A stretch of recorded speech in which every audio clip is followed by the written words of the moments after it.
ಜೊತೆಗೆ ಇನ್ನೊಂದೇನು ಅಂತಂದ್ರೆ ಯಾರಿಂದಲೂ ಏನು ಎಕ್ಸ್ಪೆಕ್ಟೇಷನ್ ಅನ್ನು ಮಾಡ್ದೇನೆ ಇಡೀ ರಾಜ್ಯಾದ್ಯಂತ ತನ್ನ ಸ್ವಂತ ಖರ್ಚಿನಲ್ಲೇ ಅಂದ್ರೆ ಎಷ್ಟು ಕಾಳಜಿ ಇದೆ, ಏನು ಗ್ರಾಚಾರ, ಯಾರಿಗೇನು ಗ್ರಾಚಾರ ಹೇಳಿ, ಸ್ವಂತ ಖರ್ಚಿಟ್ಕೊಂಡು ರಾಜ್ಯದ ಮೂಲೆ ಮೂಲೆಗೂ ಹೋಗಿ ನಿಮ್ಮನ್ನ ಜಾಗೃತಿಗೊಳಿಸ್ತಕ್ಕಂಥ ಕೆಲಸ ಯಾರು ಮಾಡಲಿಲ್ಲ, ಯಾರು ಮಾಡಲಿಕ್ಕೆ ಸಾಧ್ಯವೂ ಇಲ್ಲ.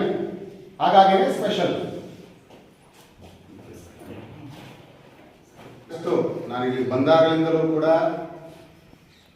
ನಮ್ಮ ನವೀನ್ ಅವರು ಕಾರ್ಯಕ್ರಮವನ್ನ ಕೊಡಲಿಕ್ಕೆ ಶುರು ಮಾಡಿದಾಗಲಿಂದಲೂ ಕೂಡ ನನಗೆ ಬಹಳ ದೊಡ್ಡ ಆಸೆ ಇತ್ತು, ನನ್ನ ವಿದ್ಯಾರ್ಥಿಗಳಿಗೆ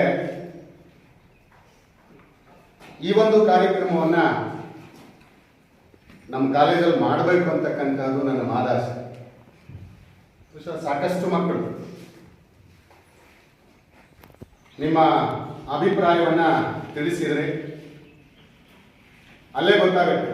ನಾನು ಹೇಳಿದೆ ಮುಂಚೆನೆ, ನಮ್ಮ ವಿದ್ಯಾರ್ಥಿಗಳೆಲ್ಲರೂ ಕೂಡ ಪದವಿ ವಿದ್ಯಾರ್ಥಿಗಳು, ಇನ್ನೂ ಒಂದು SLC ಆ ರೇಂಜಲ್ಲಿರೋ ವಿದ್ಯಾರ್ಥಿಗಳಾದ್ರೆ ಬಹುಶಃ ಗೀತಾ ಎಲ್ಲಂಗೆ ಎಲ್ಲರೂ ಕೂಡ ನಾನು ಗಮನಿಸಿದ್ದೇನೆ, ವಿಡಿಯೋಸ್ ಎಲ್ಲರೂ ಕೂಡ ನೋಡ್ತಾ ಇರ್ತಾನೆ, ಅಷ್ಟು ಭಾವನಾತ್ಮಕವಾಗಿ ಮಾತನಾಡ್ತಾರೆ.